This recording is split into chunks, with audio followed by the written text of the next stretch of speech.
Salut les amis, bienvenue sur Chrétien Philippe. J'espère que vous allez tous et toutes bien. Jeudi 5 février, la Sainte Église catholique, dans le rite tridentin, fait mémoire de Sainte Agathe, vierge et martyre, morte dans les années 250. Agathe était une fervente chrétienne et était née d'une famille noble. Dénoncée au prêteur Quintianus comme chrétienne, Agathe lui fut amenée. La beauté de la jeune fille le séduisit. Il conçut pour elle une passion criminelle. Il la fit remettre aux mains d'une femme débauchée nommée Aphrodisia. Celle-ci tenta de séduire Agathe par tous les moyens, par tous les artifices, pendant 1 mois, mais sans succès. Le juge fit comparaître la servante du Seigneur devant son tribunal, ne constatant en elle que des paroles de foi en Jésus-Christ. Quintianus la fit frapper, puis la fit conduire en prison. On la tortura et on lui coupa les seins.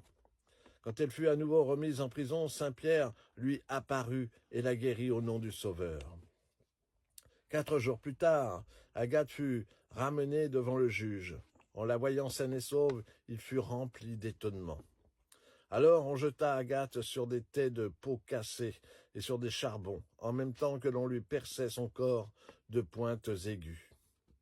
Pendant ce supplice, un tremblement de terre survint et les principaux ministres de la cruauté de Quintianus furent écrasés. Agathe fut à nouveau conduite en prison. Quand elle fut rentrée, Agathe s'exprima ainsi. « Ouvrez, Seigneur, les bras de votre miséricorde et recevez mon esprit, qui désire vous posséder avec tous les transports d'amour dont il est capable. » Et achevant ces mots, elle expira. Aussitôt que la nouvelle de cette mort se fut répandue, toute la ville accourut pour honorer les restes de sainte Agathe.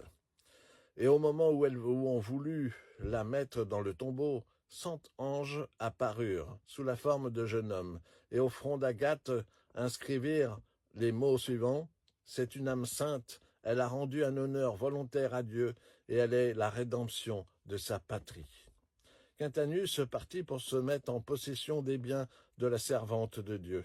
Mais au passage d'une rivière, un cheval le mordit au visage, et un autre, à coups de pied, le précipita à l'eau, si bien qu'il se noya. La dévotion de sainte Agathe ne tarda pas à se répandre. Mais nulle part elle ne fut plus honorée qu'à Catane. Plusieurs fois, sa protection a sauvé cette ville des éruptions de l'Etna.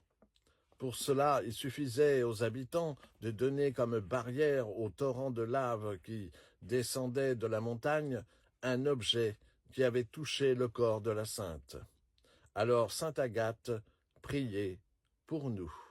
Voilà, j'espère que ces quelques instants passés en compagnie de sainte Agathe vous ont été profitables. N'hésitez pas à partager cette vidéo, à vous abonner, c'est gratuit.